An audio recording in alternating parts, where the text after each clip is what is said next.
Acho que tá desligado, Greg. Testando. Bom, gente, boa noite. A gente está aqui para ter um debate sobre segurança no nosso campus, né? Porque com o retorno das aulas presenciais, alguns problemas também retornam, até se intensificam, referente à segurança, tanto dos funcionários quanto dos estudantes. Portanto, a gente organizou esse debate para a gente levantar as demandas existentes dos funcionários e estudantes que convivem aqui no campus, com o objetivo de formar um comitê e também redigir um documento levando essas nossas demandas.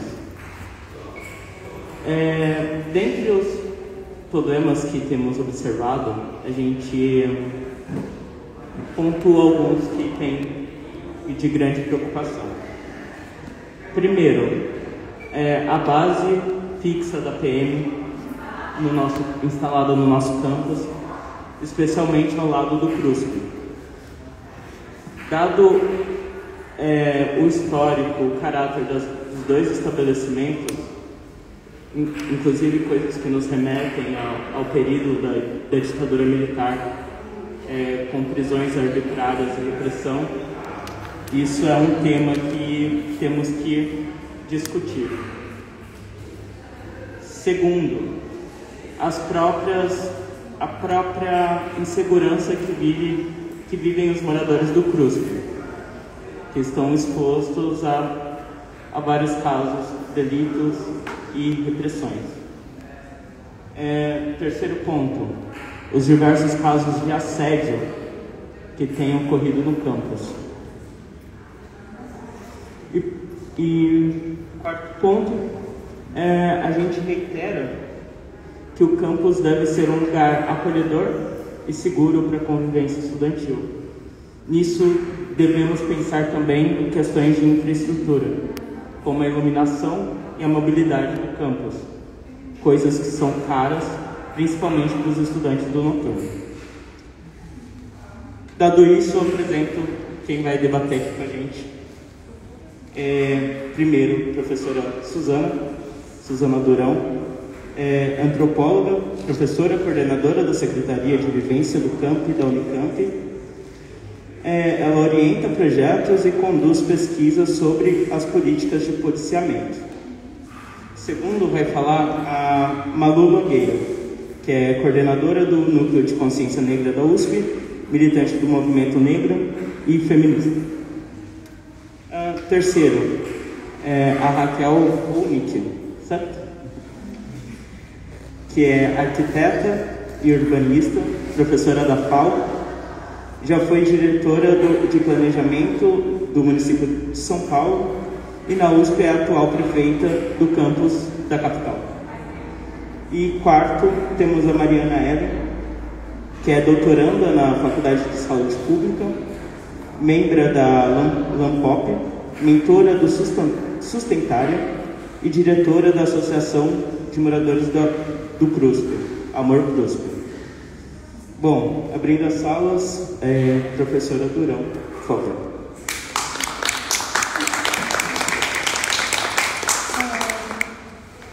É um grande prazer, posso tirar?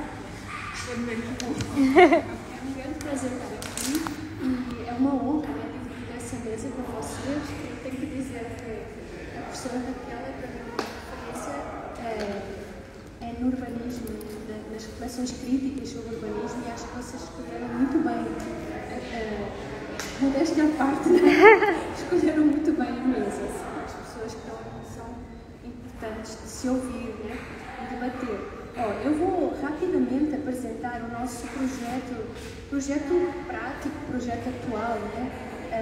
Ou melhor, a nossa Secretaria de Vivência nos Campi, da Unicamp, que foi um trabalho de reforma da segurança universitária que está sendo realizada desde 2017. A nossa proposta foi que a própria Unicamp tivesse governança sobre a segurança e que promovesse uma segurança totalmente desarmada dentro do campo, totalmente desarmada em qualquer uma das partes onde estão os nossos servidores, né? É uma segurança patrimonial, sobretudo, de prevenção, e ela atua 24 horas. Então, a ideia principal é que não haja falhas, que todos sejam inicialmente registrados em boletim na própria universidade, da Secretaria. E para isso nós temos que ter, de facto, temos contratos, né, terceirizados. Vocês sabem que é um problema esse formato em termos de trabalho, mas é a forma que nós conseguimos garantir, por exemplo, que a polícia não patrulhe, a polícia militar e a polícia civil, a guarda civil, que elas não patrulhem o campo. Nós patrulhamos o campo e nós temos as rondas e é assim que trabalhamos, não é?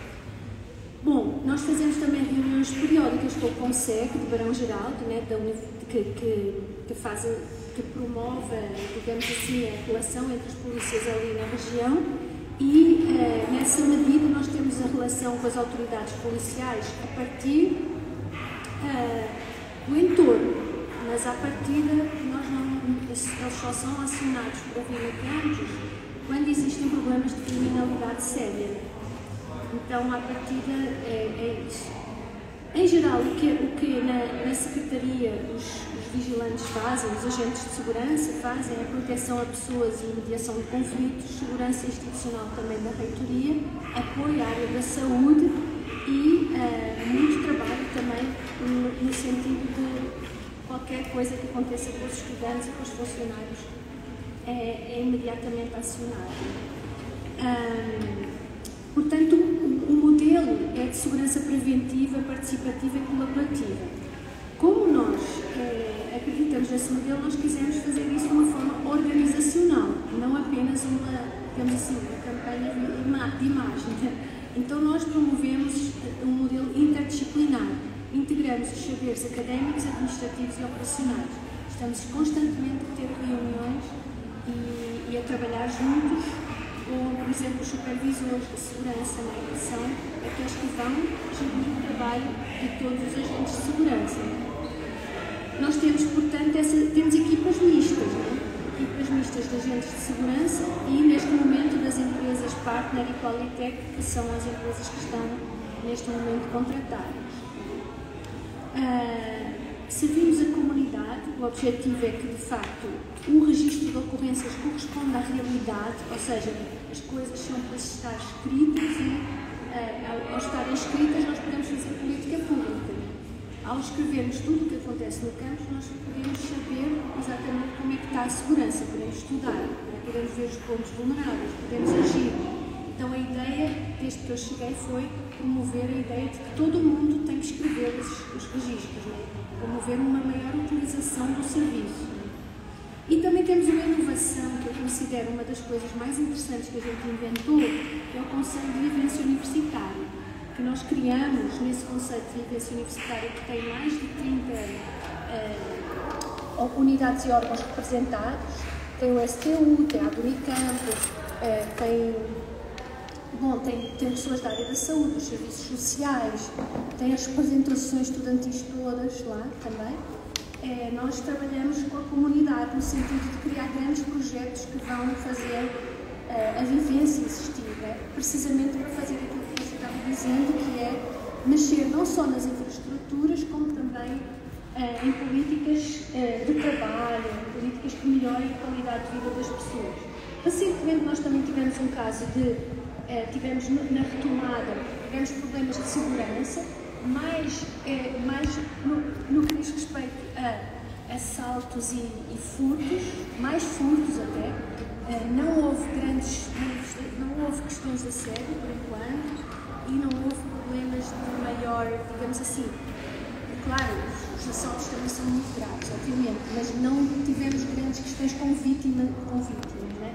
Então, o interesse que o principal objetivo nesse momento deste janeiro foi criar uma campanha de autoproteção.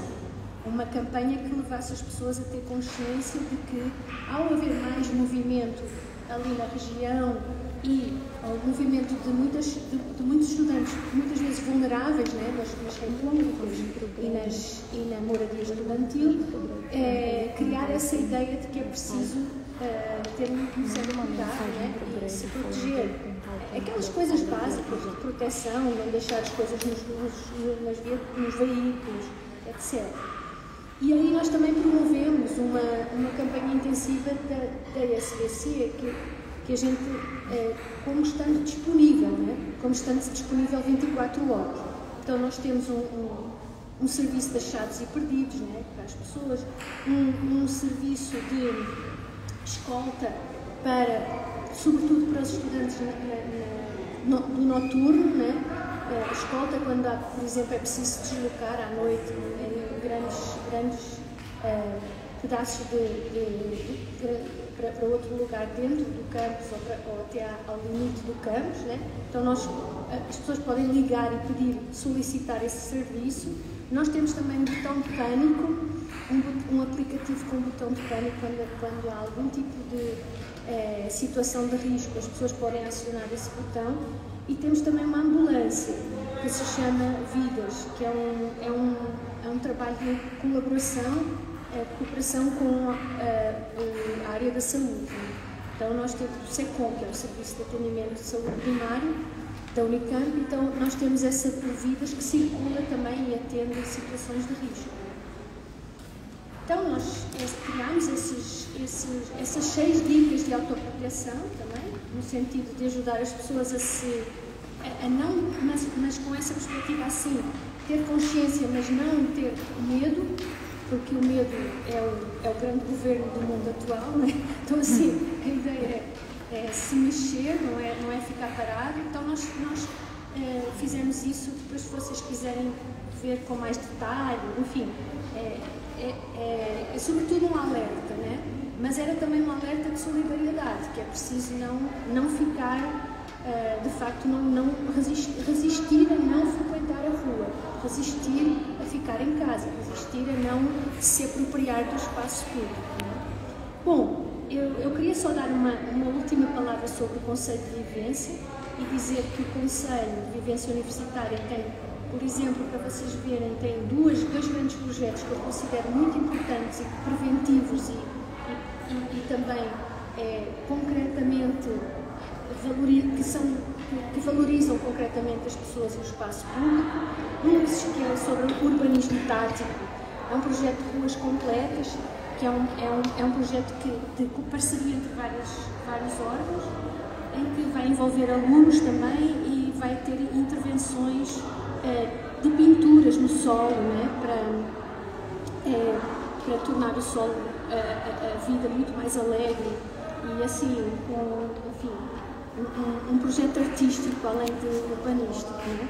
E depois tem também um projeto para a integração dos trabalhadores das empresas prestadoras de serviço na comunidade, né? Que é um projeto que eu estou particularmente envolvida. Foi um projeto que eu ajudei a criar com o EJA, do Instituto de Economia, e passou a projeto de extensão, né? Que é um projeto que se preocupa na qualidade de vida, na informação e também na capacitação das prestadoras de serviço, dos prestadores de serviço, da limpeza, da portaria, da vigilância, do lixo. Então nós estamos muito envolvidos em fazer trabalho de pesquisa e de atuação com estes profissionais, né? Enfim, só por fim dizer que a Secretaria, a gente acredita que é uma mudança de paradigma. Ela tem agora 5 anos, né, de existência. Ela quando começou era uma coisa completamente despida, se vocês vissem assim, era um espaço sem vida nenhuma, assim. Claro que o Serviço de Segurança já lá estava, mas estava totalmente desarticulado, era um serviço da Prefeitura, mas era um serviço da Prefeitura que era só mais um, entendeu? E com a Secretaria ganhou o estatuto de dar importância à segurança universitária e comunitária, nesse sentido de não ficar só como um serviço básico, um serviço de extensão básica da prefeitura. Então, nós desistimos de chamar, assim, a ideia não foi chamar superintendência, foi chamar secretaria mesmo, porque a ideia é ter uma certa governança, mas também ter uma administração, né? Ter uma administração da segurança da vivência. E nós também passamos dessa ideia de uma liderança apenas académica, né? Que é muito comum nos órgãos, né? Nas unidades, ter uma liderança académica, mas muitas vezes desligada dos administrativos e dos estudantes na participação administrativa. E nós resolvemos integrar tudo isso, claro. É uma experiência, e é uma experiência também com algumas dificuldades, claro, mas vai se materializando, né? E também dar uma imagem coesa, e em vez de dar apenas uma imagem de planejamento, grande planejamento, a nossa ideia é dar importância à Secretaria enquanto ações permanentes, né? Disponibilidade permanente. A eficácia do serviço é muito mais importante do que ter um grande documento estratégico. Essa é a nossa ideia, né? Então, a ideia é criar fazer da segurança uma construção coletiva. Por que não? Por que não se apropriar da segurança? Essa foi a nossa pergunta. Por que não? Porque é que a gente sempre nega, não é? Quem é de esquerda, não é? Porque a gente é de esquerda. Por que negar a segurança e não se apropriar dela? Vamos se apropriar e vamos ver se conseguimos mudar de paradigma. Então, essa foi a ideia, a nossa ideia. Pronto, é isso.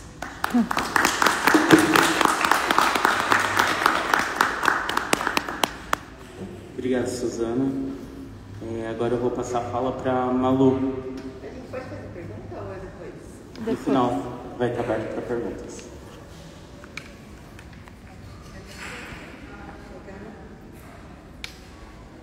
Vou tirar também a máscara, que eu tenho uma dificuldade aí para falar, né, gente? Bom, como já fui introduzida aqui, eu sou a Malu, faço parte da atual coordenação do Núcleo de Consciência Negra na USP, também sou militante do movimento negro, do movimento feminista aqui na cidade de São Paulo.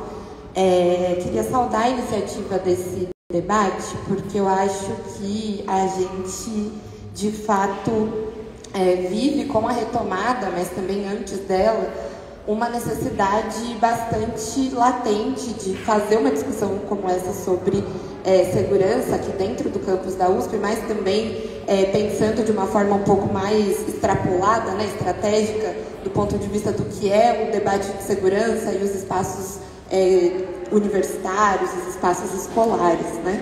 Bom, eu queria contribuir aqui com a discussão em 2 pontos, queria dialogar com alguns dos acúmulos que, felizmente, a partir também da experiência e também de vários debates críticos aí pertinentes ao movimento negro, a gente tem acumulado até aqui sobre a questão da segurança pública. Bom, o primeiro dos temas que eu queria entrar é de que esse é, de fato, um dos principais temas da atualidade e ele não está descolado em maneira alguma, né? Quando a gente observa, ele não está completamente descolado de um debate geral de segurança pública da própria cidade, do próprio estado, do próprio país e do próprio projeto que hoje se coloca ou se debate com maior nitidez na sociedade, né? A gente vê que esse o debate da segurança pública, ele é um debate central no projeto político de representantes da extrema-direita, de representantes, inclusive, de uma agenda neoliberal, que também com um discurso um pouco mais moderado, mas também tem o seu projeto muito bem estabelecido para a segurança pública. A gente vê e vive também num contexto em que é naturalizada praticamente as notícias ou, enfim, as discussões sobre uma série de problemas em relação à segurança pública no nosso país, enfim, na nossa cidade. A gente vê cotidianamente as notícias de jovens negros sendo assassinados pelo Estado, a gente vê cotidianamente uma série de elementos de repressão cultural, né? Por exemplo, o que foi, quem deve se lembrar aqui do que foi em 2019 Paraisópolis, né? Enfim, depois de um baile funk, vários episódios como esses que também estão conectados a um debate geral de cidade, de concepção de segurança pública, de concepção de uso, enfim, do espaço e etc. Bom, acho que nesse sentido a tarefa que está colocada aqui, a tarefa que é apresentada, né, não só a nós do conjunto dos movimentos sociais, do movimento negro, dos movimentos que se colocam para discutir esse debate, é a tarefa de propor e de concretizar efetivamente, né, acho que sobretudo no contexto que a gente vive no nosso país, mas de propor e de concretizar um modelo outro de segurança pública, um modelo antirracista de segurança pública, um modelo que parta da compreensão de que o racismo é a forma como se organiza a sociedade brasileira. E acho que esse é um aspecto muito fundamental como ponto de partida, e é também parte do que eu gostaria de utilizar aqui do meu tempo também para contribuir com essa discussão. Bom, pensar em como concretizar um programa ou concretizar efetivamente essas ações, essa necessidade de discussão sobre um programa antirracista de segurança pública, ele é, na verdade, mais amplo ou mais extenso, ou mais denso do que aquilo que eventualmente a gente ouve falar ou costuma discutir como lugar comum em relação a esse debate. Evidentemente, aqui a gente não tem dúvidas de que a gente, quando pensa em relação ao modelo, a gente está dizendo sim, que é necessário fazer uma discussão sobre a desmilitarização das polícias, a gente está fazendo sim uma discussão sobre o que é a política de encarceramento em massa, que hoje é vigente no nosso país, mas a compreensão de uma amplitude ou da necessidade de que esse debate esteja colocado de uma forma ainda mais ampla, é também para nos fazer compreender que todo debate sobre segurança também está ligado com várias outras formas de promoção de políticas públicas na nossa sociedade. Falo isso sobre a cidade, falo isso sobre o genérico, para a gente também fazer um exercício de abstração, né? Se esse é um nível macro, se esse é um nível do Estado brasileiro, se esse é um nível da cidade, é também um reflexo, uma discussão que precisa ser pertinente ao espaço universitário, ao espaço de uma cidade universitária como a USP. Então, nesse sentido, é muito importante, por exemplo, uma discussão sobre o que é a relação entre a presença ostensiva da polícia militar, por exemplo, dentro de um campus universitário como a USP, foi dito aqui, né, na abertura, e acho que é importante de ser resgatado, não só do ponto de vista histórico do que significa a moradia estudantil e do que significa também a lógica militarizada da polícia militar, mas ao que corresponde no contexto da USP essa presença ostensiva. A USP, ela não é a USP de 10 anos atrás, de 15 anos atrás. A USP é a universidade que passou tardiamente por um processo de democratização do seu acesso. É a universidade que, na retaguarda do debate nacional de democratização do acesso de ensino superior público, se manteve como uma das últimas do país a implementar essa política. E por isso sempre foi o natural da Universidade de São Paulo que não existissem aqui dentro do campus, nas salas de aula, em qualquer um dos espaços de pesquisa, de extensão, de cultura, pessoas negras, pessoas que se vestem como pessoas periféricas, pessoas que, enfim, utilizam muito mais do que antes utilizavam, né, o transporte público. Não era a realidade da Universidade de São Paulo. E falo desse contexto porque é um problema.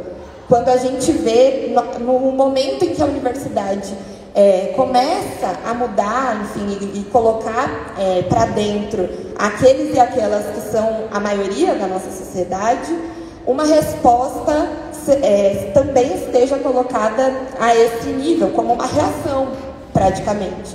E também não é acidental que a gente veja também aqui dentro do campus, logo depois da implementação dessa base fixa, né, que já era uma base móvel, enfim, já era uma base que não era fixa, não era essa presença imponente, mas já existia, ela também seja seguida de uma série de casos de abordagens turbulentas, de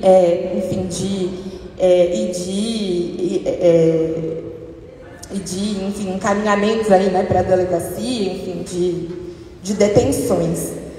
Acho que esse é um aspecto. Acho que existe um outro aspecto que é importante de ser discutido também sobre a realidade da USP em geral, que tem a ver com os espaços estudantis, né? A gente também vê, não só na retomada agora das aulas presenciais, mas muito antes, né, uma concepção em relação ao debate dos espaços estudantis, que era ou da retirada dos espaços estudantis, ou seja, na medida em que se propõe uma reforma, ou se propõe, enfim, uma série de ajustes ou de coisas temporárias, o que a gente via era, na verdade, uma retração, na verdade, da possibilidade dos estudantes acessarem uma série de espaços estudantis. Quando eu digo espaços estudantis, é a salinha do centro acadêmico, é o espaço em que as pessoas fazem as suas assembleias, reuniões abertas, uma série desses espaços, mas também uma outra medida, enfim, uma medida que acho que deve ser vista com preocupação pela comunidade USP, que é a da hipervigilância como uma resposta ao problema da segurança pública. Acho que esse é um aspecto que também é pertinente à realidade nacional, estadual, municipal, mas também da Universidade de São Paulo. A gente vê aqui no campus Butantã, a gente vê no Largo São Francisco, uma série de medidas que caminham nesse sentido. A gente viu, inclusive, acho que foi na semana passada, acho que é um caso bastante grave até,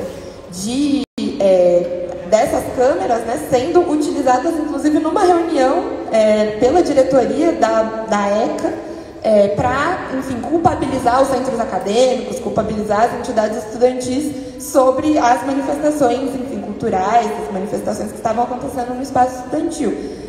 Esse é um aspecto que se liga ao debate de segurança, porque, obviamente, eles estão interconectados, mas também precisa estar conectado com um debate sobre a autonomia estudantil, não só sobre os seus espaços, mas sobre a sua auto-organização, nas suas possibilidades do seu fazer político mesmo, né?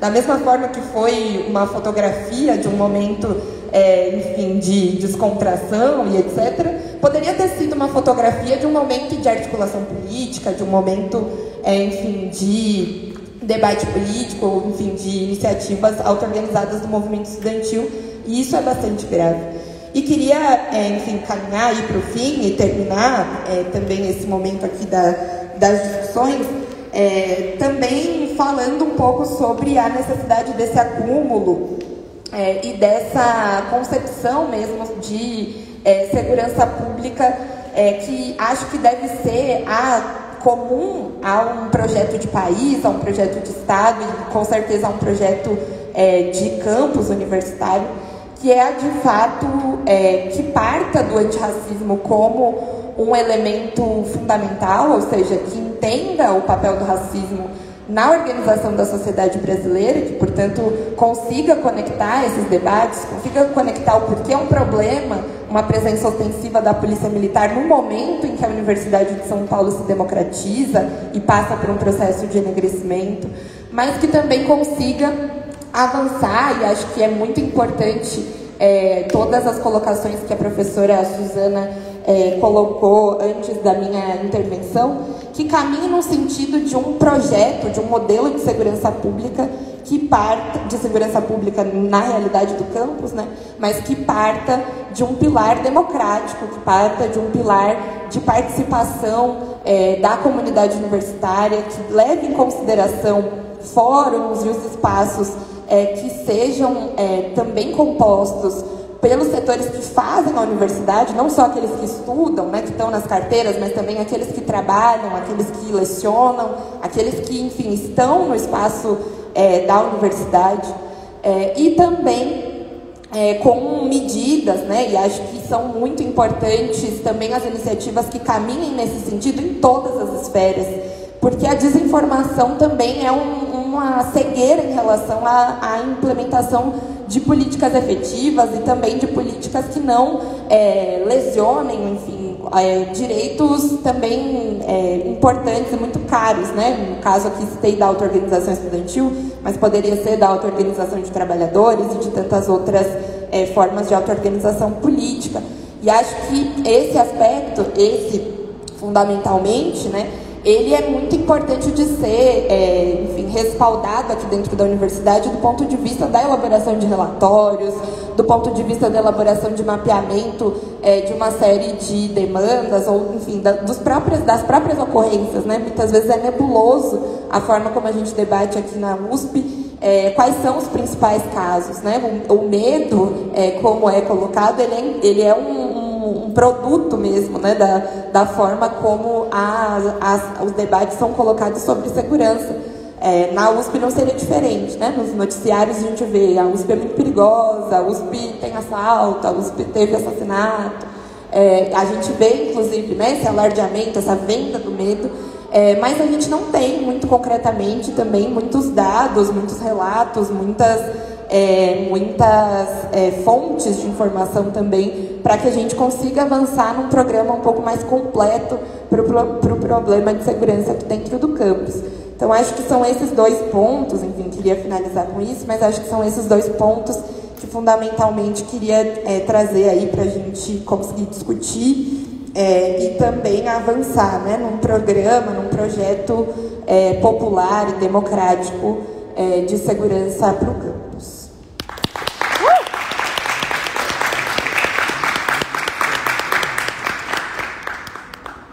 Bom, obrigado, Malu.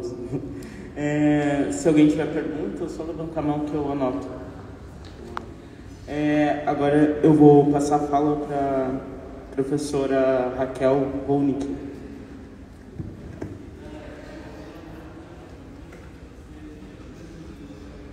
Boa noite a todas, a todos. Queria agradecer esse convite para poder estar numa mesa. São raras as oportunidades que a gente tem para abrir um espaço de reflexão, né?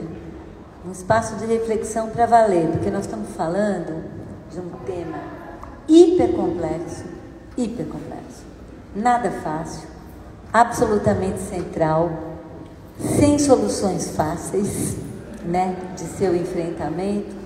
E mais, é isso que eu queria começar a minha fala, pensando um pouquinho sobre o tema da violência. Nós precisamos falar sobre segurança, mas nós temos que falar sobre violência.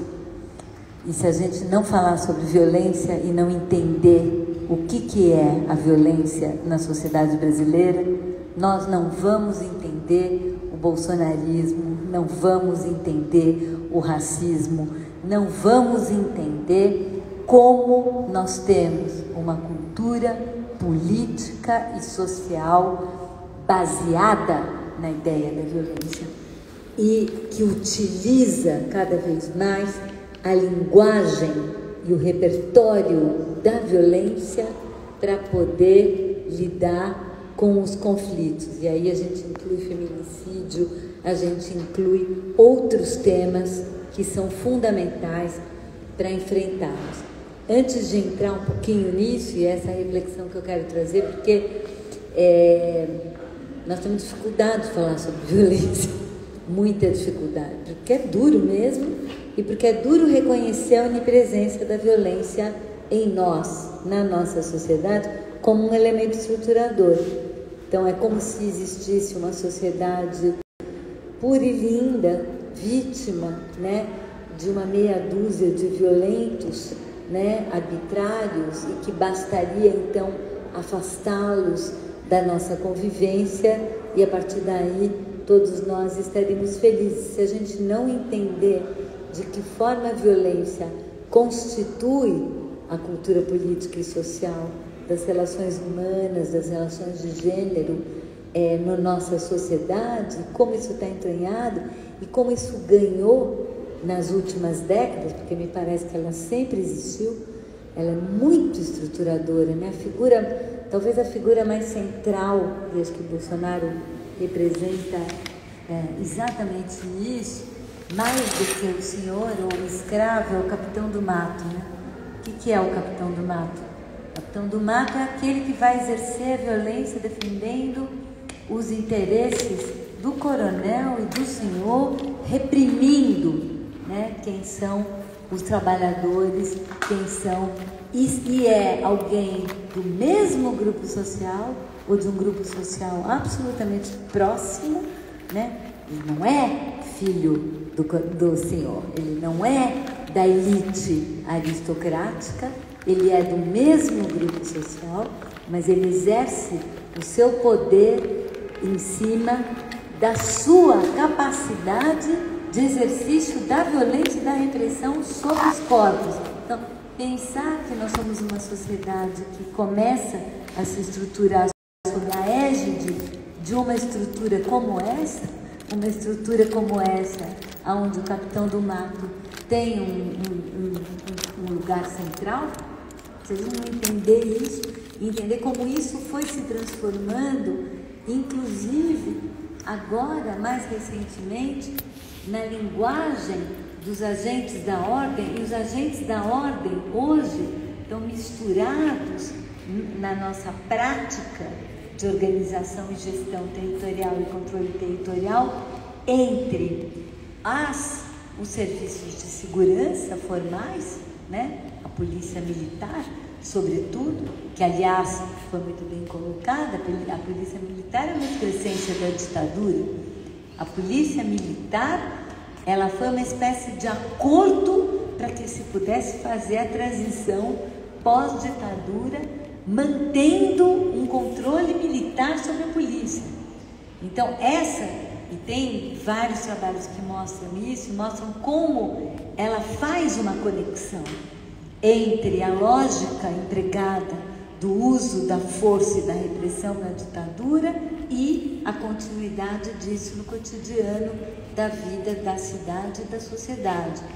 Então ela tem a polícia militar, mas nós estamos vivendo sob a égide também de estruturas paramilitares, não no sentido paramilitar da Colômbia, mas no sentido de constituição de milícias, também não é exatamente como é a milícia no Rio de Janeiro, mas a gente vive situações de controle territorial e de disputa territorial operada pela polícia em acordo e em trabalho conjunto com outros agentes, não membros dos corpos policiais, mas que eventualmente podem circular entre tráfico, gangue e controle e venda de serviço de proteção, que cada vez mais está se enraizando, né, na nossa sociedade. Eu estou falando sobre isso porque eu acho muito difícil a gente enfrentar o debate da segurança se a gente não falar sobre isso, que é o que está acontecendo, está crescendo cada vez mais, e tem uma expressão política, porque esse modelo também é um modelo que ganhou uma expressão política, está dentro do Estado e não fora do Estado, negociando cotidianamente com as estruturas políticas de controle político partidário, das câmaras municipais, dos representantes dos mandatos de deputados e vereadores no território. Enfim, nós estamos falando de um processo, e o campus da USP não é uma ilha. O campus da USP e a Universidade de São Paulo, embora pareça, né, você chega aqui, né, parece que é a Ilha da Fantasia de verde, né, com um padrão urbanístico muito diferente, né, de atravessa a rua, está no Butantã, já muda completamente. Então, aparentemente, ele tem uma outra, ele está imune, ele tem uma outra gestão, mas não é, porque esses sistemas também penetram aqui, e penetram de uma forma bastante pesada. Então, a gente tem uma relação muito contraditória do campus em relação à cidade. De certa maneira não é parte, de outra maneira é parte, porque as pessoas estão todos os dias entrando e saindo daqui, fazem parte da cidade, e porque as pessoas vivem, né? Vivem exatamente essas questões no cotidiano da cidade. Por que eu estou colocando essa questão? porque eu acho que nós vamos ter que enfrentar o tema na complexidade que ele tem. Eu não tenho nenhuma proposta de como trabalhar esse tema na complexidade, mas eu tenho certeza absoluta que é preciso falar sobre isso e é preciso levar em consideração esse fenômeno de transformação que está cada vez maior na nossa sociedade, para que a gente possa entender de que forma o tema da violência foi uma coisa que foi crescendo a partir dos anos 90, e em vez de pensar o tema da violência, como tratar com ele, por que ele existe, o que aconteceu, etc., a resposta foi a resposta da vigilância, foi uma resposta securitária. Então, a cidade se transformou completamente em função, né, desse tema. Quer dizer, pensar que os centros comerciais começaram a se transformar em shopping center. O que é o shopping center, se não uma resposta securitária de vigilância e de controle do espaço comercial, além de ser um produto do complexo imobiliário financeiro, mas também isso, mas que encontrou no medo, no pânico, na ideia, né, da proteção, essa ideia. Então, a USP também, se a gente for ver, já participei de vários debates aqui sobre as grades, né, sobre os muros, as grades, onde é que pode entrar, onde é que não pode entrar, catraca, né, catraca em escola, né, para entrar dentro de uma escola, catraca, para entrar dentro de uma escola, né. Eu sempre dou o exemplo da FAO, né, que não só não tem catraca, como também não tem porta. É um edifício completamente aberto. E eu quero ver os indicadores se tem mais roubo na FAO do que na FEA, que tem catraca. Quero olhar os números. Eu posso apostar que não. Deve ter o mesmo número, né? Deve ser a mesma coisa, uma ilusão, uma fantasia securitária. Porque na prática continua acontecendo assédio, continua acontecendo furto, continua acontecendo LGBTfobia, continua acontecendo ações discriminatórias e de repressão, especialmente com meninos negros, sejam eles estudantes, sejam eles funcionários, sejam eles prestadores de serviço aqui no campus, que também estão presentes, né, muito presentes aqui no campus.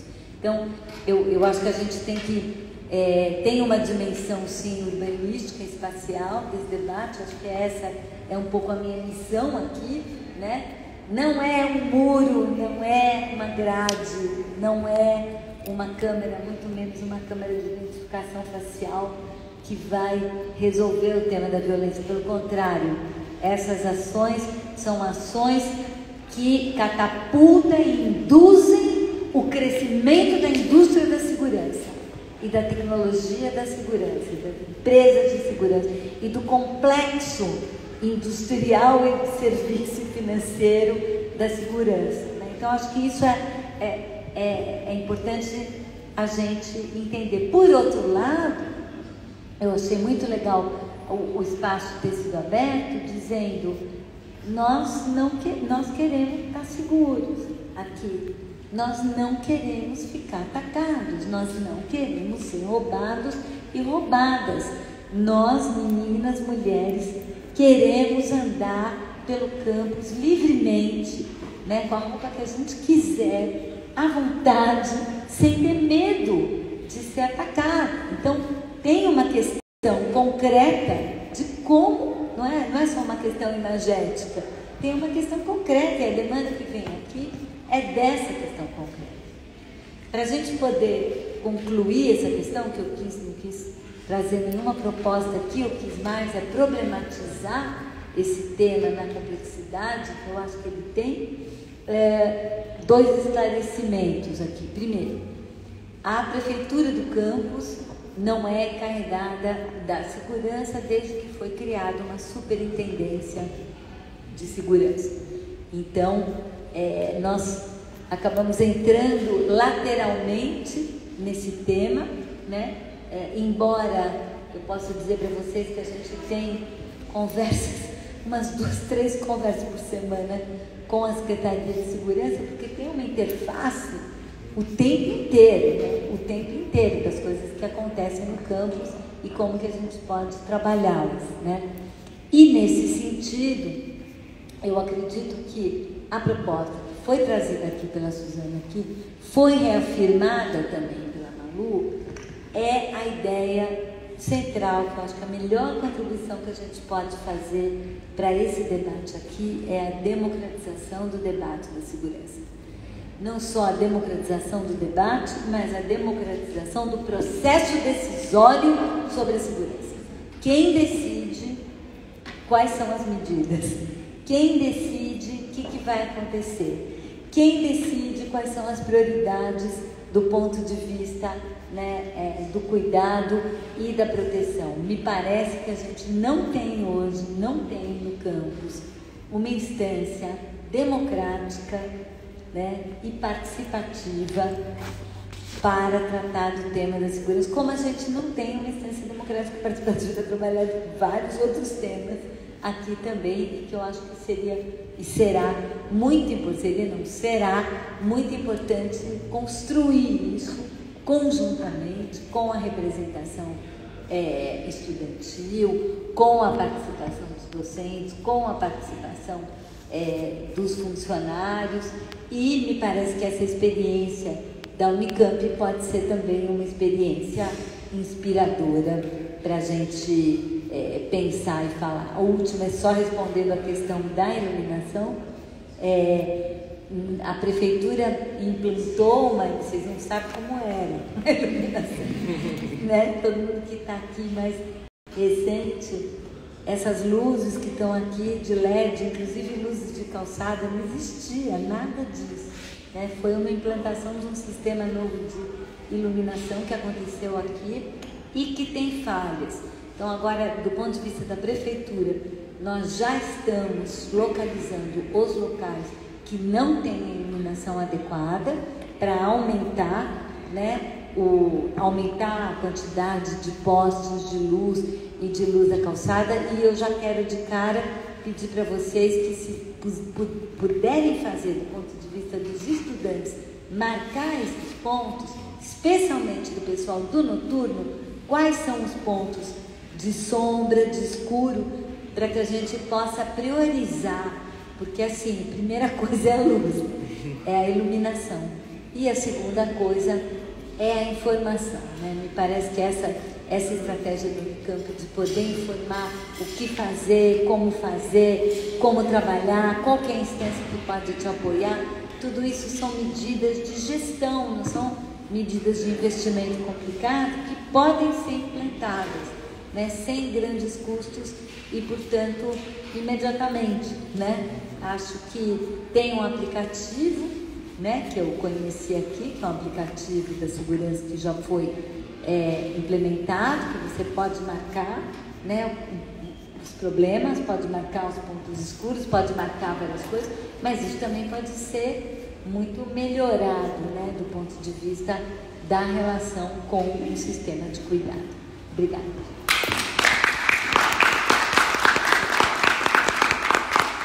Obrigada, professora Raquel. Agora, para finalizar a mesa, a Mariana, e depois está aberta para as questões, para as intervenções.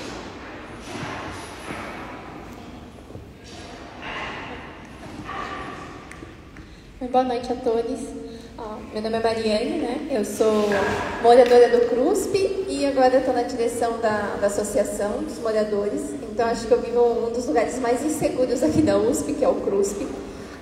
Para começar essa parte da lâmpada, né, que a professora falou, acho que é muito importante, assim, até olhar dentro do CRUSP, porque os corredores do CRUSP não tem lâmpada. Então, primeiro, segundo, terceiro andar não tem lâmpada. Você vai até seu apartamento, for o 12, né, que é o final, você anda 12, o corredor inteiro sem lâmpada. O elevador não tem lâmpada, um dos elevadores do G está sem lâmpada. Então, assim, já começa por aí, né? Tem a questão também do corredor central, que aqui esse corredor ele não está bem iluminado, né? Que é o que vai dar o acesso a todos os blocos. Então, a gente já começa com essa situação. E o CRUSP tem as variações, né? A gente reclamava muito da falta de segurança aqui dentro dos prédios, tudo. E aí o último superintendente da SAS, ele falou, não, a gente vai resolver, a gente vai contratar porteiro 24 horas, vamos colocar os porteiros nos blocos. Ele realmente colocou, só que não tem controle nenhum. O porteiro fica sentado lá, passa quem quer, sobe quem quer. A segurança da Albatroz também, que eles contrataram, né, que a empresa chama Albatroz, que fica aqui no corredor também, acontece de tudo. A gente sofre muito com roubo de bicicleta, então muitas bicicletas são roubadas, e aí a gente se pergunta, como é que passou pela portaria, o porteiro não viu que alguém estava roubando, estava carregando uma bicicleta, como é que passou pelo corredor central, ninguém viu, sabe? Porque muitas vezes eles não roubam a bicicleta porque ela está travada, mas roubam a roda, são peças grandes. Então, assim, parece muito aqui pra gente que é morador do CRUSP, que é um jeito de tapear a gente mesmo, porque assim, você fala, olha, eu estou cuidando, mas tem porteiro 24 horas, mas tem segurança no corredor. E muitas vezes quando a gente precisa da guarda, você liga pra guarda e a guarda não vem. Eu já denunciei a guarda na ouvidoria, porque uma vez de noite, a gente estava tendo uma festa, até da Amor CRUSP, há uns anos atrás, e aí algumas pessoas de fora estavam subindo nos prédios e estavam chutando as portas dos apartamentos. A gente acordou, meu apartamento só tinha mulher, e a gente acordou aterrorizada com aquele barulho, com aquela loucura, pessoal chutando, gritando nas portas, mijando nas portas dos apartamentos. A gente ligava para a guarda e falava, olha, está acontecendo isso, a gente não sabe o que a gente vai fazer. A gente começou a se comunicar, né, pelo WhatsApp, o pessoal do andar, todo mundo estava na mesma situação, uma maioria mulher, ninguém queria sair para fora, porque como é que você sai para fora, você não sabe quem está lá fora? E a gente chamava a guarda pelo telefone e nada da guarda veio. A guarda não veio. A gente passou até 3, 4 horas da manhã tentando acionar a guarda. Isso de meia-noite até esse horário. Então a gente fez uma abaixo-assinado na época e a gente levou para a SAS e a gente levou para a ouvidoria da USP e falou, olha, a gente chamou a guarda universitária e a guarda não veio. E se me arrebenta uma porta, sabe? Tem um alojamento emergencial que já tentaram arrombar com 16 meninas lá dentro. Então, assim, são muitos casos e a gente fica como que o CRUSP fica abandonado, realmente não há segurança. Né? Ninguém quer polícia aqui dentro, mas a gente também precisa de segurança. A gente quer que se precisar da guarda universitária, que a guarda venha e faça o serviço dela. Né? A gente tem um caso estava tendo aqui, eu sou do Bloco G, que é da pós-graduação, e a gente estava acordando de manhã, indo na cozinha comunitária, gás aberto e janela fechada. Todas as janelas fechadas, tempo de explodir o bloco. A gente não sabia quem que era. Aí a gente começou a acionar a SAS, tá acontecendo isso, a gente foi fazendo relatório e mandando para a SAS, tal dia, tal horário, fulano pegou, e fotografava, tal dia, tal horário, Beltrano pegou a cozinha assim, sabe? Aí a gente começou a fazer ronda de madrugada, os moradores, porque eles falavam, a gente vai mandar a guarda para sair de vez em quando, mas a gente começou a fazer ronda e a gente descobriu a pessoa que estava fazendo isso. E era uma mesma pessoa que abria as torneiras, aí a gente acordava sem água de manhã, a mesma pessoa que andava com facão de madrugada cortando as pontas de todo mundo jogando pela janela. E a gente pediu para a SAS, olha, a gente gostaria que essa pessoa não acessasse o nosso bloco, porque a gente está em risco iminente, né, de vida, porque se explodir a cozinha, o que a gente vai fazer? Eu, por exemplo, eu moro no 401, 301 é cozinha, 501 é cozinha, eu estou no meio das duas cozinhas, realmente, estou em risco. A gente pediu, a gente coletou uma abaixo-assinada dos moradores do prédio, a gente levou para a SAS, aí falou, a gente vai orientar os porteiros. A pessoa continuava passando, sabe? A pessoa continuava passando, a gente chamava a guarda vinha, mas ela não está em surto, ela não está fazendo nada. Ela não está fazendo nada porque você chegou, mas ela pode fazer as coisas. E é uma mesma pessoa que, nesse feriado, estourou um apartamento no Bloco F. Né? Depois a gente mandou, isso tem um ano que a gente vivencia o problema com a mesma pessoa, um ano. E a gente mandou para a SAS, a gente mandou para a ouvidoria, a gente abriu na Corregedoria do Estado por improbidade administrativa da USP, por deixar a gente em risco aqui, tá? O processo está rolando na Corregedoria. E por último, essa pessoa, ela tinha ido embora, mas ela voltou. E, em teoria, os guardas universitários estavam avisados e o porteiro que se visse ela era para chamar a guarda, né, para acompanhar, porque ela não causa só no bloco G transtorno, ela causa em todos os blocos. Então, assim, para ficar de olho e ver se não estava colocando ninguém em risco, depois a pessoa passou pela portaria, subiu no andar, arrebentou a porta. A gente tem foto da porta assim, cortada na parte de baixo. Até que a guarda chegou, que a gente chamou a guarda, já era tarde, assim, sabe? Então, assim, Eu mandei para a reitoria na sexta-feira, no dia que aconteceu. Eu fiz um boletim de ocorrência, porque a USP não fez. Eu fiz um boletim de ocorrência por depredação do patrimônio público, né? E de vandalismo, porque ela arrebentou a porta e tal, essa pessoa. E eu mandei para a reitoria, eu mandei para a Ana Lana, eu mandei para a SAS, eu copiei todo mundo. Copiei o superintendente da guarda. E assim, a gente fica... E eu escrevi lá.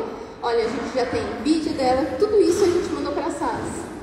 Vídeo, foto, relatório, boletim de ocorrência também, porque ela furta as coisas dentro dos prédios. Tudo isso a gente documenta. E agora eu não sei o que vai acontecer, né? Mas eu espero que tenha alguma ação, porque igual eu coloquei no e-mail da USP, a USP não vai poder se omitir se acontecer uma tragédia aqui dentro, porque são vários fatores. Há mais de um ano que a gente está pedindo para a USP uma atenção nesse caso. Atenção, porque a gente não pode ficar em risco. Assim. Tem outros casos, não? Esse é o mais agravante, assim, que o CRUSP tem vários, mas um grande problema que a gente tem realmente é com a guarda universitária. Antigamente, o L Inocente eu ligava pelo telefone. Aí eles poderiam não vir. Agora, pelo menos, eu uso o aplicativo do campus, porque fica registrado e eles são obrigados a vir. Então, fica a dica, se vocês precisarem de segurança, não liguem. Vocês façam no aplicativo, porque pelo menos ali eles têm que te dar uma resposta. Muitas vezes eles concluem assim, foi resolvido, mas não foi. Mas pelo menos você tem o nome de quem atendeu a chamada, você tem que colocar lá. Então fica um pouco mais fácil, se você precisa levar para a ouvidoria, alguma coisa assim, que é o que a gente fez, do que só ligar. Vocês podem falar que a gente não passou informação, enfim. Mas assim, o CRUSP, ele realmente, a gente precisa, né, dessa segurança, que nem essa questão de ter um porteiro 24 horas que permite que qualquer um entre no prédio. Então você não precisa de porteiro, você fica gastando dinheiro à toa. Por que você vai ter um controlador de acesso se não tem um controle de acesso? E é o que a gente fala, aí quando a guarda estava aí, esses dias que eles estavam falando, eles, os moradores não querem isso, não sei o que, eu falei, não, os moradores aqui querem sim, a gente tem uma baixa assinada pedindo, ninguém quer catraca, ninguém quer polícia aqui dentro, mas um porteiro que pergunte para a pessoa, onde você está indo, né, identifica, se você vai receber uma visita, né, esse morador vai receber uma visita, você deixa avisado na portaria, não tem problema nenhum, agora o problema é isso. Inclusive, até torneira furtavam das cozinhas. Então, assim, a gente vive uma situação de precariedade no CRUSP muito grande. Boca de fogão. Você vai nas cozinhas do CRUSP e não tem boca de fogão, porque roubam boca de fogão, roubam bicicleta. Você não pode deixar o seu varal no corredor, na porta da tua casa, porque senão você não tem varal nem roupa. Então, assim, imagina, é a população da USP mais vulnerável, que são os moradores do CRUSP, e ainda sendo roubada aqui dentro. Não tem como, sabe? Você quase não tem nada e o pouco que você tem ainda levam. É muito difícil, sabe? Então, assim, a gente espera realmente que tenha, né, um reitor da USP, que tenha um olhar mesmo de segurança pra gente aqui dentro. Começando pelas lâmpadas, como eu falei, vou reforçar o pedido aqui. Coloquem lâmpada nos corredores, porque a gente não tem lâmpada nos andares. E nas cozinhas também a gente precisa. E é isso, né?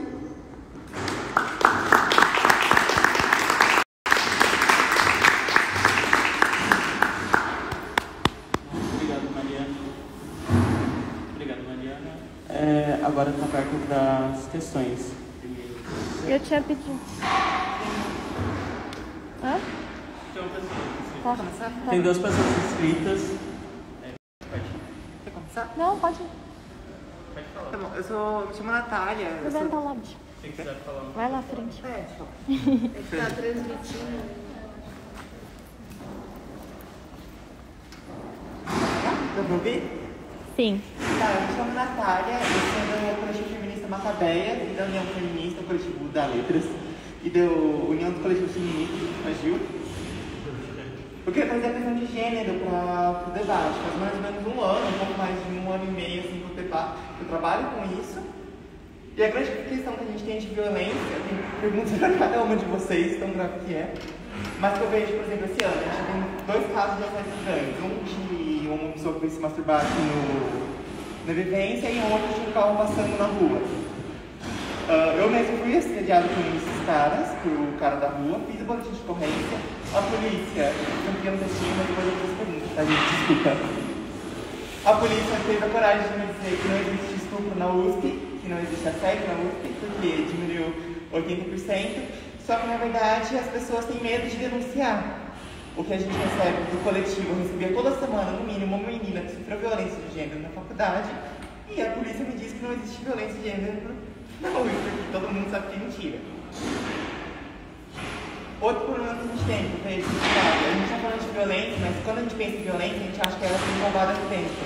Mas violência não é só isso. Que nem a gente está falando de racismo. Violência, tipo, racismo não é necessariamente você ser espancado na rua, mas é um professor ser racista com você, um coleguinha ser racista com você. Quando a gente está falando de violência de gênero, um dos principais problemas que a gente tem, não é o medo que a gente tem na rua, não necessariamente ser frota na rua, mas a gente tem os nossos dados todos, é que a violência é doméstica, é com parceiro, é com amigo. Ano passado mesmo, a USP demitiu um professor depois de 6 anos que estava ameaçando outras professoras na USP, na biologia. E quase não foi divulgado esse caso. Então, a violência de gênero que acontece na USP não é simplesmente uma questão de carro passando na rua, mas é de coleguinha que faz um guia de como estuprar aluno dentro dessa faculdade. É de professor, coordenador de curso, que ameaça ferrar a vida acadêmica de aluno. Aconteceu. Eu peguei uma denúncia de coordenador de curso que ameaçou ferrar a vida acadêmica da aluna se ela não ficasse na cima dele. É de assédio entre os próprios alunos. Também tem várias perguntas, mas uma das primeiras é: como a gente debate uma violência que não é vista? Como a gente debate uma violência que não tem registro? Você falou dos registros. A violência de gênero não tem registro.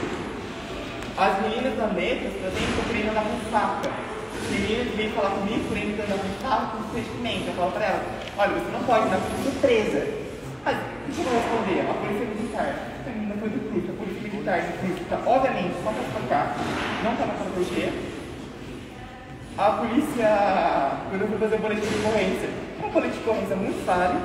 E primeiro, a polícia militar daqui não está fazendo um boletim de ocorrência decente. Para poder delegacia da mulher, estava lá no... Qual é a comunidade que eu esqueci? São Remo, né? Estava lá de São Remo para fazer o boletim de ocorrência decente. Então ficou com elas, 200 câmeras aqui, mas 200 câmeras não consertou nada. Então, alguns pedidos que eu tenho primeiro, por isso que eu comecei a fazer cada uma, por causa muito sérias. Mas como se combate uma violência que não é vista, como se combate uma violência que não se exclui de casos de assédio não no campo. É o SAD, é o Serviço de Atenção de Atendimento à Violência Sexual. O que acontece assim, ainda não está 100% a funcionar como deveria, tá?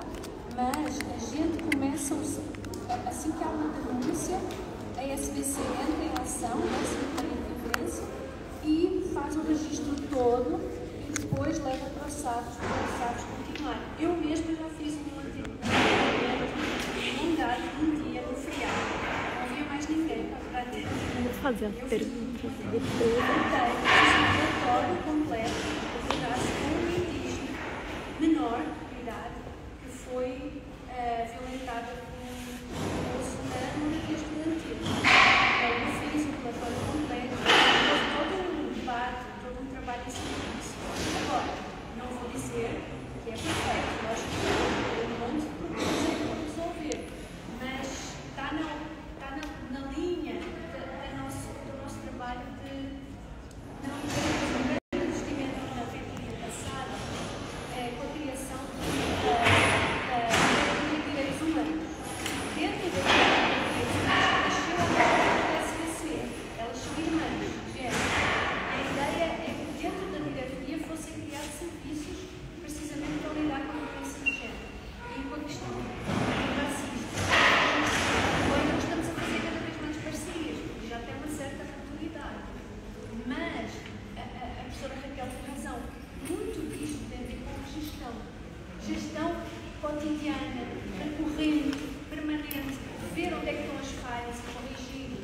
E isso é um trabalho que, assim, eu compreendo bem a queixa da colega que assim, quando você não tem disposição, os canais não estão a funcionar, não há sistema, todo mundo vai tirar o seu da reta. E esse é o problema principal. Tem que criar sistema e depois existe sim que as coisas deixam de estar.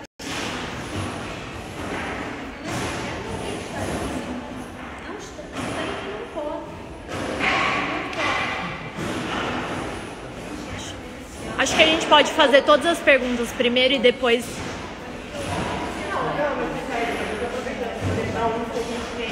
Devolve o microfone. Não, com certeza.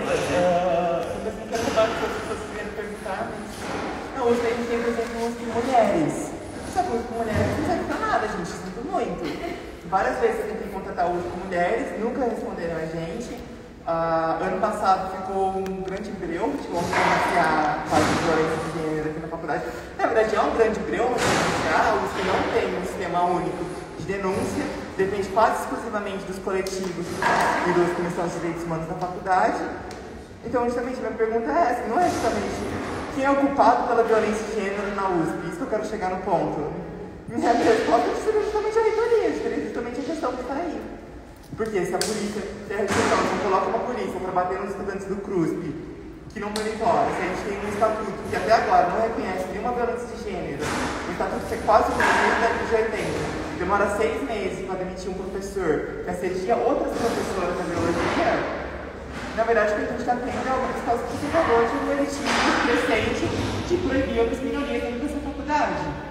Então, eu pergunto para vocês justamente, quem a gente tem que combater na violência? É a pessoa que está entrando na USP, que na traca? Ou na verdade são os donos do poder nessa faculdade?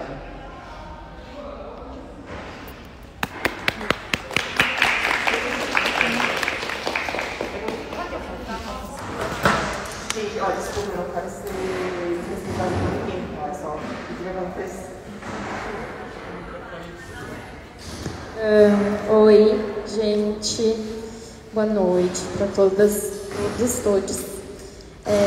Eu sou a Ju Godoy, eu sou estudante da FUFELESH, do curso de Ciências Sociais. Também faço parte do DCE, da Gestão Nossa Voz. Eu queria agradecer muito a presença de vocês, Mari, professora Suzana, professora Raquel e Malu.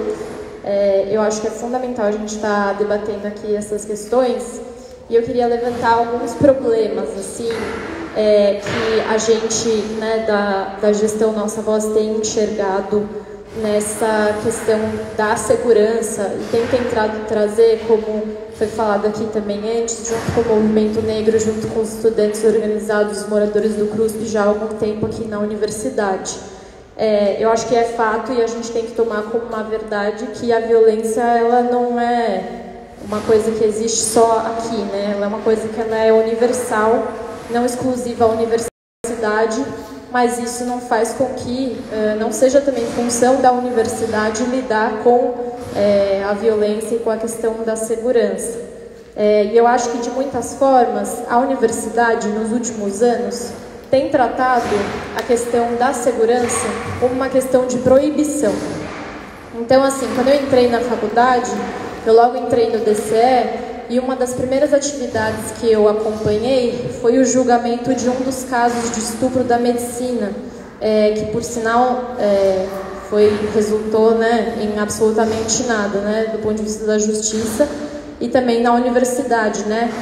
Um desses meninos que foi acusado e processado, ele só recebeu da universidade uma suspensão, né. E nada mais do que isso. Hoje é um médico formado que atende outras pessoas, outras mulheres. Enfim, de forma alguma a universidade se responsabilizou por esses casos de estupro que aconteceram em espaços também promovidos pelos estudantes e da universidade. E essa questão, né, esses casos de estupro da medicina que aconteceram ali, né, no 2013, 14, 15, nesse momento da universidade, também foi tratado muito da questão do trote, né? Foi aberta a CPI do trote na Alesp, tiveram muitas discussões a respeito do trote violento, principalmente nos cursos dos interiores. E, de muitas formas, a posição da universidade naquele momento foi de compreender que os espaços em que essas coisas aconteciam eram os espaços das festas. Então, se a gente proibir a festa na universidade, vai acabar o trote e vai acabar a violência sexual. Só que é um fato que a violência, ela não está na festa, ela não está na música, ela não está tampouco com a sua origem no álcool, apesar de que certas vezes essas substâncias contribuem para esse tipo de ocorrência. Mas a violência, ela está intrínseca na formação da nossa sociedade, da formação da sociedade brasileira, desde que os colonizadores chegaram aqui, tem sido um processo violento de exploração Então, eu acho que a universidade, de certa forma, tem tratado as coisas como se fosse preto e branco, muitas vezes literalmente, né, com os corpos pretos sendo os mais violentados dentro da própria universidade, e não tem se atentado muito, de fato, à resolução desses problemas. Quando a gente levou, por exemplo, vou dar 2 exemplos. Quando a gente levou para o Conselho de Graduação um caso de trote violento que tinha acontecido no campus de Pirassununga, que tinha um vídeo do trote acontecendo, o reitor, naquela mesma reunião, fez um discurso de 15 minutos sobre como não existia mais trote na Universidade de São Paulo. Ou, quando a gente levou para o Conselho Gestor do campus da capital os casos de violência policial que aconteciam aqui no CRUSP, o superintendente de segurança da USP falou que a PM estava aqui, na verdade, para proteger a universidade dos moradores do CRUSP, que são perigosos, e que o CRUSP, na verdade, era uma bomba atômica que estava prestes a explodir, e aí, quando explodisse, a gente ia entender do que ele estava falando. Então, de muitas formas, a gente tem tentado construir esse canal de diálogo com a universidade e as portas têm se fechado. Por isso que eu acho que é muito importante a presença de vocês aqui hoje para a gente debater essa questão, porque eu acho que é uma fresta que começa a se abrir para a gente discutir questões tão importantes para a universidade e problemas que tocam de forma ainda mais intensa as populações que já são historicamente marginalizadas na nossa sociedade. Então, enfim, não é tanto uma pergunta, mas uma contribuição para o debate. Agradecer de novo as convidadas e o DCE também pela reunião.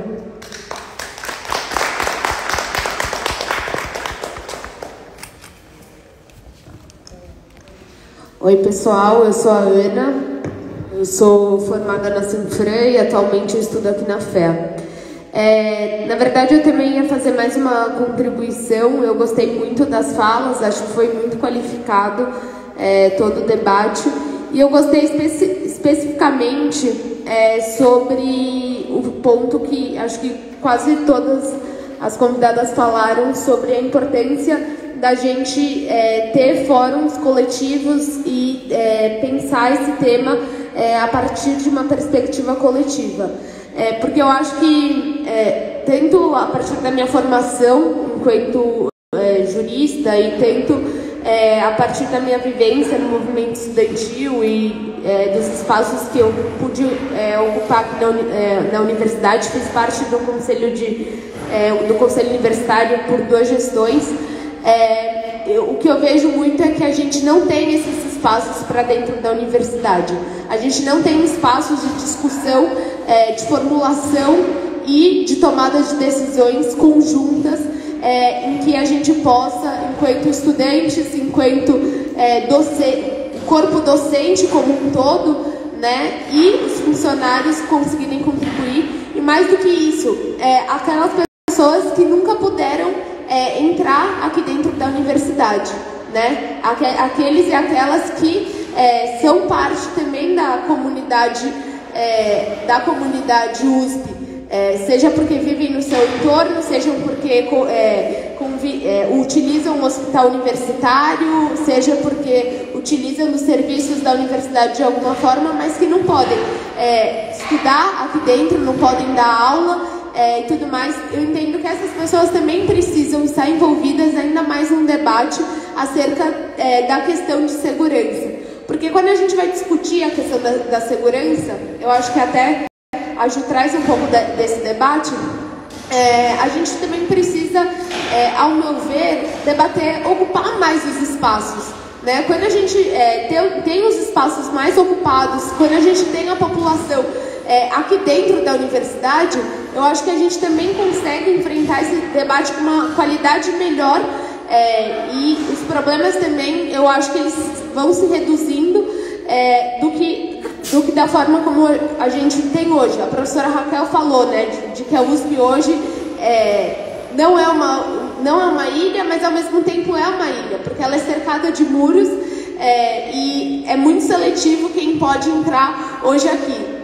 A partir das 8 horas da noite tem controle da entrada ali no campus. Se você não é estudante, professor ou funcionário, você não pode entrar aqui. Por quê? Porque se você é da São Remo, você apresenta um perigo. São essas pessoas que vão furtar, não são os estudantes, ou as pessoas que são mais bem vestidas ou que têm uma outra trajetória que apresentam qualquer risco. que assediam ou que fazem outras coisas. Então, é um debate muito mais complexo que a gente precisa conseguir fazer. E, ao meu ver, não é expulsando a comunidade daqui, que a gente não é colocando catraca, não é colocando muro, não é criando essa repulsa da comunidade que a gente vai resolver o problema.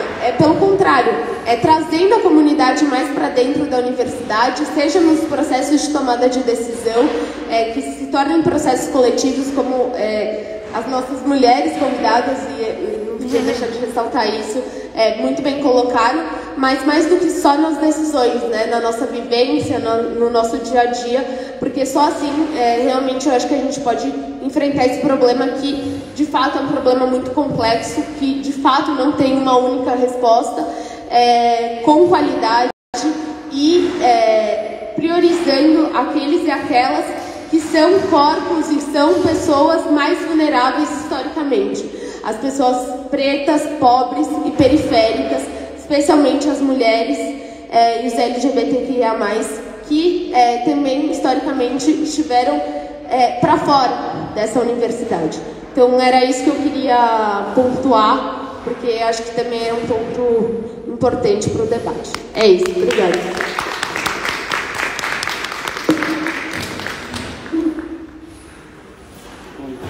Bom, obrigado pelas intervenções. Agora eu vou passar para os nossos convidados falarem sobre as intervenções. E a gente está fechado para as intervenções até por causa do horário. Tá? Bom. Acho que pode ser na mesma ordem, talvez. A Suzana, depois... Em relação à proibição e às festas, eu super concordo, porque também há uma certa simplificação da questão das festas, né? A gente criou também um GT para complexificar essa questão e criou uma série de questionamentos, né? Porque até quisemos mudar o termo festa, precisamente porque ele está estigmatizado. Então a gente colocou, eu agora não sei ao certo, mas tem vários, isso está em andamento e tem um problema com o Ministério Público, porque sim, o Ministério Público multa as festas que estão acontecendo, que não foram programadas, assim, aglomerações muito grandes. Então a gente está tentando fazer com os estudantes alguns acordos para a gente organizar, fazer uma espécie de organização e ajudar a apoiar nessa organização de convívios que não sejam grandes festas com álcool, assim. Mas enfim, isso é um processo que agora vamos ver o que é que dá, né? Mas eu concordo absolutamente que a questão da proibição é sempre a solução mais fácil, né? Não arranjar um problema, não, está tudo, o problema está tudo nas festas, né? Em relação também à gestão do CRUSP, eu acho que vocês deveriam fazer um pedido, não sei se isso, mas que haja um conselho de gestão, uma presidente do CRUSP, que essas pessoas tomem responsabilidade e que façam, por exemplo, reuniões semanais de gestão do CRUSP. A gente participa em reuniões semanais lá para a moradia e essas reuniões são participativas, também incluem todo mundo. Há um conselho com vários estudantes e nunca há uma decisão assim, o que é que a portaria faz? Qual é o plano de trabalho? Isso tem que ser discutido com aquele conselho. Então eu sugeria que vocês também fizessem essa demanda, responsabilização direta, na gestão direta, criar essa instância. Outra coisa, em relação às câmaras de vigilância, alguém falou que foram usadas. Isso é completamente errado. E isso é uma proibição. Não, assim, a primeira coisa que eu assumi a Secretaria foi dizer que ninguém, não se dá a câmara, as filmagens para ninguém. Está proibido. Porque as pessoas usavam as filmagens, por exemplo, uma pessoa bateu com o carro e ia lá, pegava a filmagem, ia atrás da pessoa com a matrícula e vingava-se. Exercia uma violência por livre iniciativa. E eu disse, olha, antes ainda da discussão do LGPD, nós dissemos, olha, não pode acontecer isto, nós não podemos promover a violência ilimitada. Então, assim, fixámos também isso em normativa. A gente está trabalhando muito com a normativa, ou seja, com criação de documentando tudo, registrando e fazendo normativas permanentes, de maneira que fizemos regimento, fizemos todas essas questões de administração, de maneira a fixar a burocracia, a boa burocracia, entre aspas, que ela funcione, mesmo quando eu sair, mesmo quando sair outra pessoa qualquer, porque não posso ser eu. A Susana é aquela que fez a inovação. Não, eu só tenho que promover que a coisa continue, né? Então, assim, o interessante, para mim, do meu ponto de vista, é vocês exigirem, enfim, pedirem, para não ser autoritário, mas pedirem mais responsabilidade de gestão direta, assim, mais articulação, mais sistema, porque eu acho que quando o sistema começa a funcionar, tudo vai se organizando, né? Enfim, é isso.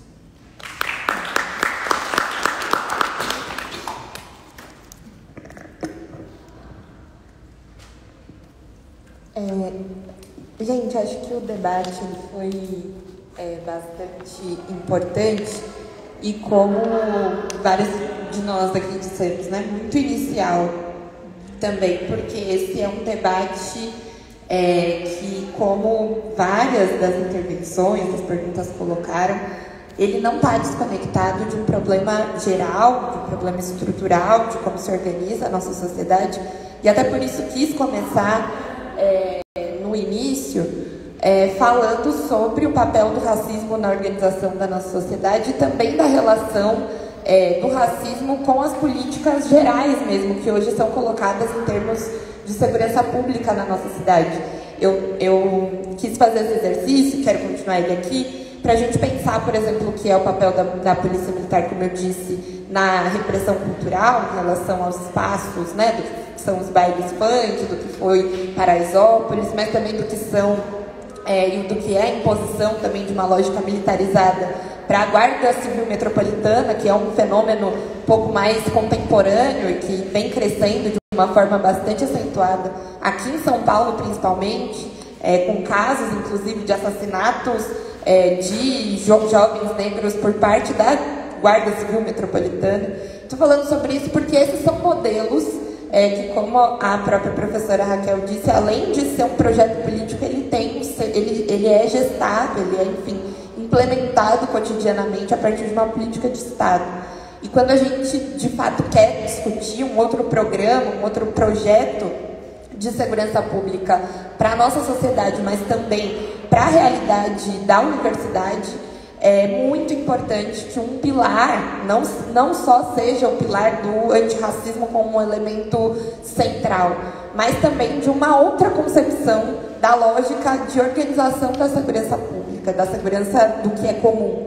Então, desse ponto de vista, é muito importante a participação, muito importante os aspectos democráticos, muito importante a elaboração de dados, de relatórios, da identificação dos problemas. É muito importante também os canais, enfim, não só, né, para que os dados de fato sejam dados, mas para que de fato as políticas ou enfim as devidas instâncias também tenham condições de ser responsabilizadas, enfim, cobradas nos seus devidos aspectos. Eu queria comentar sobre dois pontos, enfim, para finalizar, porque acho que esse é um debate que de fato não se encerra. O primeiro, acho que foi a pergunta da Natália, né, que comentou aqui sobre o problema, né, de quem é a culpa em relação ao debate de gênero dentro da universidade, enfim, para quem a gente deve, de fato, apontar, né, os nossos questionamentos, os nossos dedos aqui em relação aos questionamentos do que deve ser feito, enfim, de para onde proceder. Eu acho que essa discussão, assim como o conjunto das outras discussões, elas, primeiro, precisam ser enxergadas por essa ótica geral. Acho que não é novidade para ninguém também a dificuldade de implementação e de enfrentamento com uma concepção de que as violências sutis, né, ou, enfim, as violências que não são, muitas vezes, não sutis no sentido de que é uma violência menor, mas no sentido de que ela não é necessariamente vista, né? Ela não é necessariamente pública, ela não é necessariamente colocada numa esfera pública.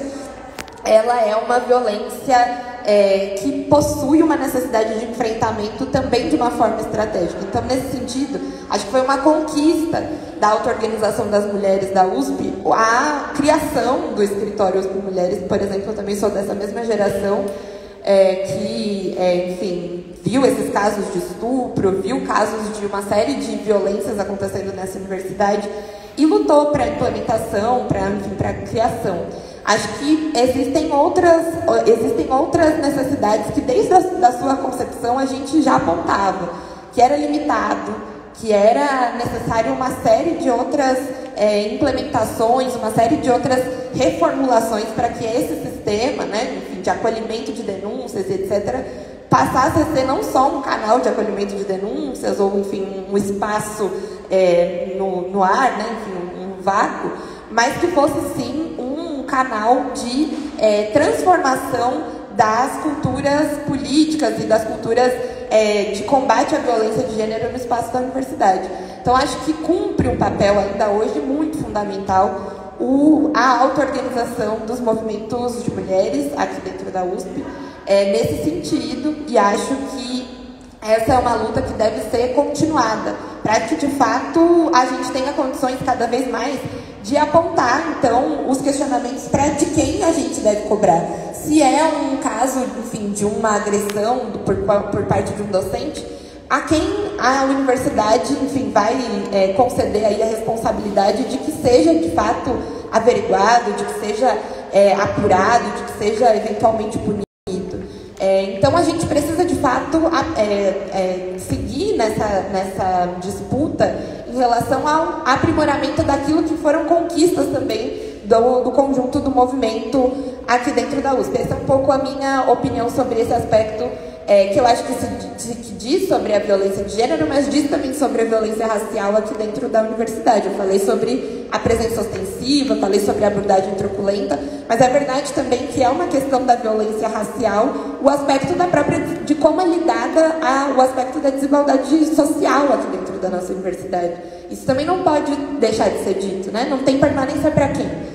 Quem é onerado com um trancamento de curso, com uma série de problemas de moradia estrutural aqui dentro da universidade? É também um aspecto da violência racial, é também um aspecto de como funciona e organiza o racismo a nossa sociedade. E, por fim, queria finalizar mesmo, né, dizendo que esse é um debate bastante inicial, mas esse deve ser um debate bastante caro a todos nós que também entendemos que o contexto em que a gente faz toda essa discussão é o contexto em que também se disputa, como eu disse, e também apareceram aqui reiteradas vezes, se disputam concepções sobre o debate de segurança. As saídas facilistas, não só facilistas, mas também as saídas que jogam gasolina num projeto político de mais ostensividade em relação à militarização da vida, os projetos que jogam gasolina em relação ao tema da hipervigilância, das proibições, né? Proíbe a festa, mas daqui a pouco proíbe também a auto-organização estudantil, proíbe a reunião aberta do CA, proíbe a Assembleia Estudantil. A gente sabe que essa é uma realidade colocada ainda mais num contexto político, social, em que a gente está, em que as universidades estão colocadas, né? Para esse projeto político hoje, né, colocado em Bolsonaro, que é importante também dar os nomes aos bois, mas para esse projeto político a universidade é lugar de balbúrdia, a universidade é lugar o movimento estudantil é lugar de ninho de rato, e também se apropriando e também debatendo sobre esse aspecto do ponto de vista de uma compreensão da necessidade de um programa, né, de um projeto coletivo, de um projeto de participação estudantil, que também se combate essa visão que se tenta colocar para a sociedade sobre o que são as universidades, sobre o que são os espaços estudantis, sobre o que é, enfim, feito, o que é a vida aqui dentro da universidade. Então, acho que esse é um aspecto bastante importante de ser ressaltado. Queria, enfim, terminar dizendo sobre a importância da gente continuar, enfim, debatendo a concretude dos problemas. Acho que a Marina, né, trouxe aqui uma série de exemplos bastante concretos, mas de debater a concretude dos problemas, mas também de debater as saídas mais estratégicas, porque se é verdade, né, que a USP é um reflexo da sociedade em geral, é também verdade que aquilo que a gente faz aqui de diferente, ou aquilo que a gente faz também de contrário ao que é hegemônico em relação à concepção de segurança, de uso do espaço e etc., também deve ser um exemplo muito importante para a sociedade de como lidar com as questões, enfim, que são estruturais, enfim, que são mais profundas da nossa sociedade. Então, por isso, também ressaltar a importância da continuidade desse debate, que eu acho que não se esgota aqui, mas que tem um início muito promissor.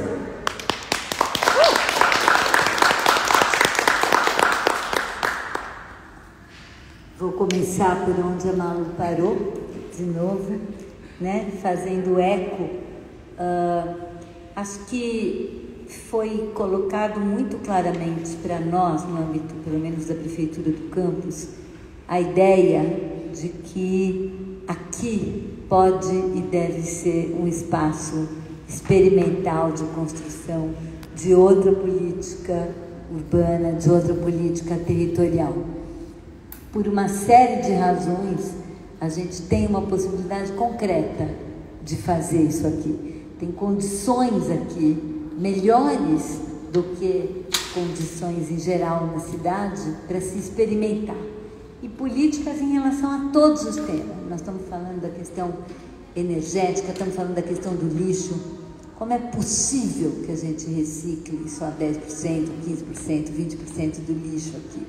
Ou como é possível que a gente não seja autônomo do ponto de vista energético, ou que a gente ainda esteja queimando combustível fóssil aqui, com tudo que está acontecendo em termos, né, de mudanças. Então, essas questões são questões para se enfrentar no âmbito desse campus e para se experimentar uma outra forma de se pensar.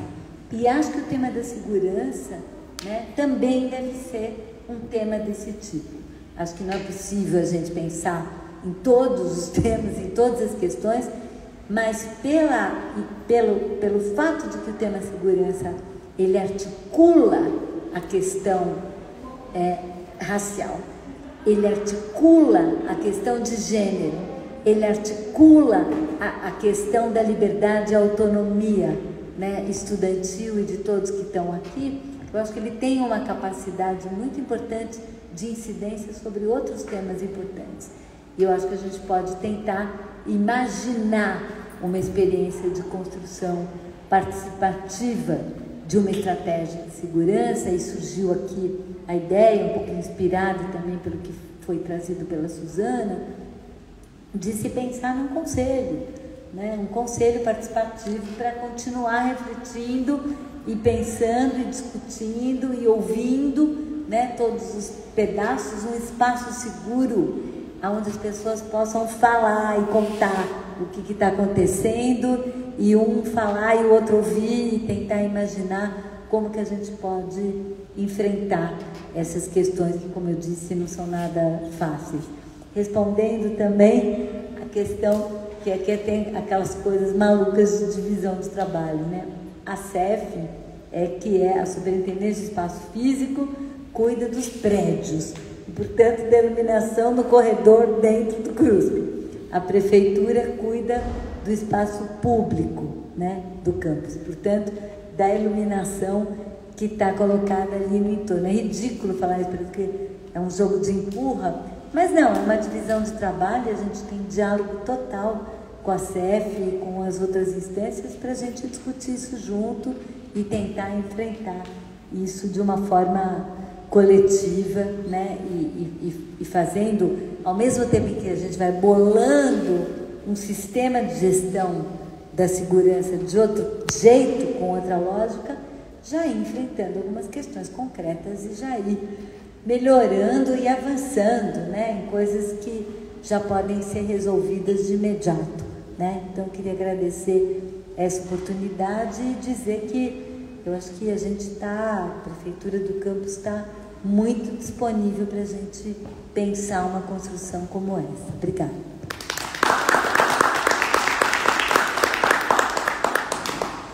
Bom, com a fala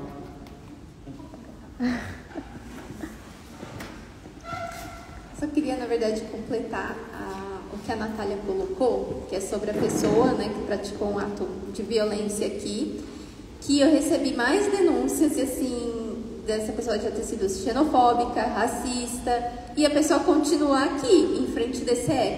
E aí, o que a gente vai fazer? Né? Eu acho que a gente tem que tomar uma providência, porque a gente vai esperar uma tragédia, a mesma coisa do outro caso que eu tenho, né? Porque a pessoa fica impune e continua aí o resto da vida. Então, eu acho que a gente, como Amor CRUSP, como DCE, como movimento estudantil, a gente precisa dar um jeito na situação. Porque, na verdade, essa pessoa, a gente tirou da Amor CRUSP. Ela estava lá dentro, dormindo na associação, e a gente pediu para a pessoa sair de lá, porque a gente tinha recebido não foi uma denúncia, mas foi alguns relatos de algumas coisas, e a gente falou, não, o senhor não pode ficar dormindo aqui e tal, a gente vai precisar trancar. E aí ele mudou para cá, e aí cometeu o ato aqui. E depois disso se espalhou nos grupos de WhatsApp, né, gente do CRUSP e tal, eu recebi, mas foi várias coisas, sabe? Ele ter sido homofóbico, então são vários relatos. E eu acho que a gente precisa tomar uma providência, porque a pessoa que está cometendo... a gente vai ficar com um opressor aqui, né, em frente a gente, tá com a gente do CRUSP e está indo para o DCE. Eu não sei realmente como lidar nessa situação, porque parece que tem transtornos mentais também, mas às vezes a pessoa esconde, né, pratica violência atrás dos transtornos mentais, então a gente precisa, acho que é um caso que precisa ser avaliado urgente, assim. Queria só colocar isso. Só fazer um último comentário, se deixar? Não quero atrapalhar. Não, porque, tipo, justamente nesse caso que ela comentou. Justamente porque nesse caso que ela falou, tipo, é uma questão que na faculdade, na USP, não tem o que a gente fazer. Porque o próprio estatuto, por exemplo, pegar o caso dele, o que a gente faz? Para quem a gente denuncia? Quem vai ouvir? A ouvidoria não vai perceber isso. Não é de nenhum instituto para a gente levar para a Comissão de Direitos Humanos. A SAS não vai receber, só se acontecer no CRUSP, mas temos que a SAS não faz nada. E mesmo aconteceu, vamos dizer que aconteceu algo maravilhoso, mágico, que a gente conseguiu denunciar para alguém. O máximo que a faculdade pode fazer, se por exemplo fosse um aluno, é marcar uma expulsão, só que não pode pedir a pessoa de entrar no campus. Ou seja, a gente pode marcar o currículo da pessoa, e realmente se a pessoa for fazer uma história acadêmica, fudeu a pessoa. Mas, na verdade, vai voltar para o campo sempre. Por exemplo, a gente tem problema no FEFELESH, nos grupos de estudos, nos coletivos feministas, que um aluno pode estuprar uma aluna e vai demorar séculos para ter um processo administrativo, e nesse processo administrativo não vai impedir que ele volte para cá, não vai impedir que ele frequente o FEFELESH, não vai impedir nada. Então...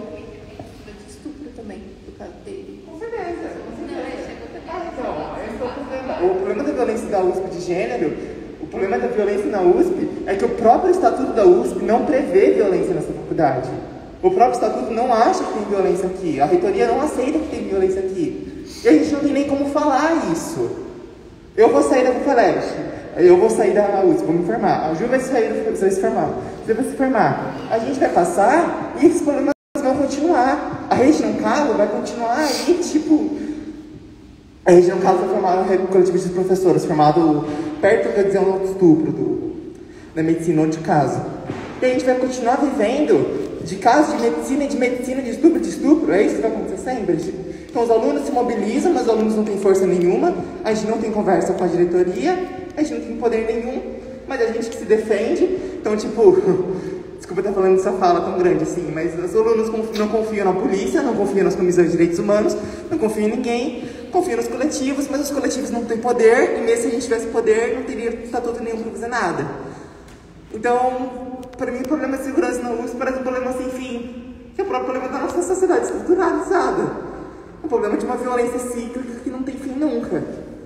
Então, para mim, continua...